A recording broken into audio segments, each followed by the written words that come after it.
السلام عليكم ورحمة الله وبركاته. في سؤال بيتكرر: هل نحن في نهاية الزمان؟ يعني الأحداث اللي بتحصل في قاع الأرض والتهيؤ لصراعات إقليمية ودولية كبيرة جدا، هل ده بينذر إن احنا خلاص في نهاية الزمان؟ عندنا جملة من الأحاديث التي تنبأت بنهاية الزمان، وإحنا شفنا حاجات كتير جدا منها حصلت على أرض الواقع. منها التطاول في البنيان، ورد في أكثر من حديث عن النبي صلى الله عليه وسلم، وإحنا بنشوف دلوقتي في تسابق في التطاول في البنيان، حتى ان بنقول بقى فلان بقى عنده اطول برج في العالم، في ناطحات السحاب، في المباني الشاهقه التي تجاوزت السحاب. الامر الثاني كثره الهرج اللي هو كثره القتل، والنبي صلى الله عليه وسلم قال: حتى لا يدري القاتل فيما قتل ولا المقتول فيما قتل. يعني ده احنا بنشوفه، احنا تقريبا يوميا بنسمع اخبار عن القتل في جميع انحاء العالم وبين مختلف الطوائف، حتى سواء كانت دينية أو الأعراق المختلفة. رقم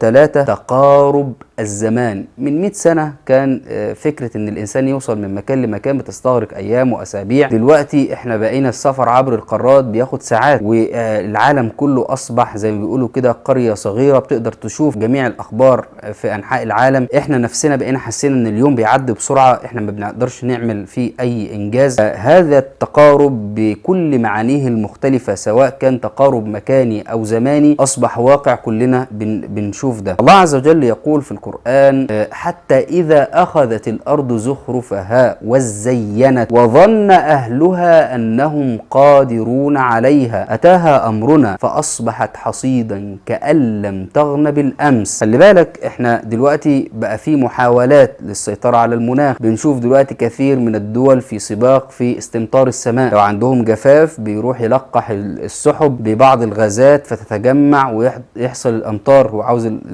يعني يقلل درجات الحراره، زي ما بيحصل احيانا في مكه المكرمه في مواسم الحج والعمره، بيستمطروا السماء. بيحصل في كثير من الدول استمطار للسماء، وفي الصين بيحاول يرطب الجو او يستفيد من ماء المطر في الزراعه وغيرها. بنشوف رحلات دلوقتي بقت رحلات الفضاء، يعني في القريب العاجل هيبقى في رحلات مدفوعه، الناس اللي عايزه تروح تزور القمر والمريخ. فكل ما الإنسان كان أقرب للسيطرة على الأرض والظواهر المناخية، كل ما ده كان ينذر بقرب انتهاء هذه الأرض. الأحاديث النبوية والنبوءات اللي حصلت بتقول إن احنا مش في آخر نقطة من نهاية الزمان، ولكن ظهرت كثير من العلامات الصغرى اللي بتدل على إن احنا في المراحل الأخيرة واقتربنا من ظهور علامات الساعة الكبرى. ولذلك النصيحة المهمة جدا في هذه الحالة ان الانسان، لان لما تظهر الشمس من المغرب والناس يشوفوها ويصدقوا فيها، لن ينفع الانسان التوبة في هذا الوقت. زي ما النبي صلى الله عليه وسلم قال: